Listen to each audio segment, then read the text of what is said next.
Welcome to the West Coast Speakeasy, Vancouver Island's finest.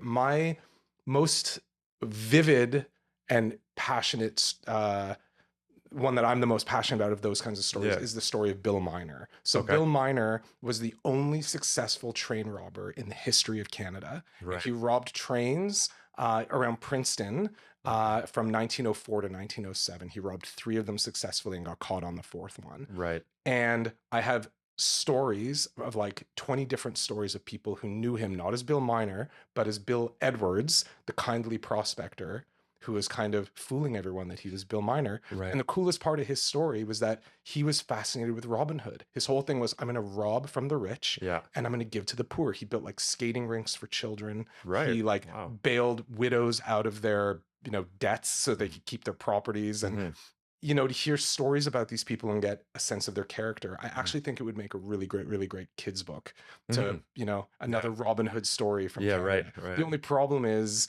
these days it's not so popular with publishers to like tell a story about how these guys were robbing trains, Yeah. but he was actually known as the gentleman bandit. He was the one Right. who originated the phrase hands up. Right. Never shot anyone, never hurt anybody. Wow. Hands up, get Yeah. your hands off the safe, give me the money. Yeah. But anyway, really amazing character. So when you mention one story, to me, Yeah. it just like spirals into so many other Mhm. amazing stories. I mean, he built a skating rink for a little girl who was lonely as an 8-year-old. Right. And I Wow. have a recording with her in her 70s looking back and Wow. being like, this is what was happening for me as an 8-year-old. And we Mhm. spent 3 days and he saw that I was really struggling and he himself, helped me shovel this little skating rink and told me stories. And, Mhm.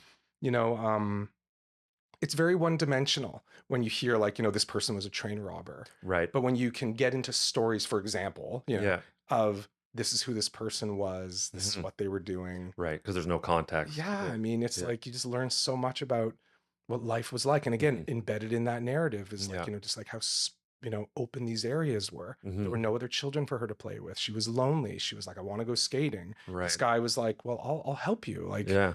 Wow. and just, yeah, I mean, just there's, I just need to let go. alone I just need to go rob a train first. yeah, but I got to rob a train, no one will suspect it's me. It was actually a few Yeah. months later. Yeah. Yeah. Go rob a train. Anyway, it's like, yeah. And he did it for Crazy. sport. He just did it because Right. he wanted, Mhm. no one would have, he's posing as a prospector. Of course, he's up in the mountains looking for gold or whatever. Like, It's a good cover. good cover, Yeah. good story. Wow. Yeah, he broke out of Alcatraz or San Quentin and he eventually was in Alcatraz at one point. Like, he had like a really colorful life. Wow. Yeah. Really interesting. That's guy. crazy. He busted out of jail in New Westminster and that's how he got out.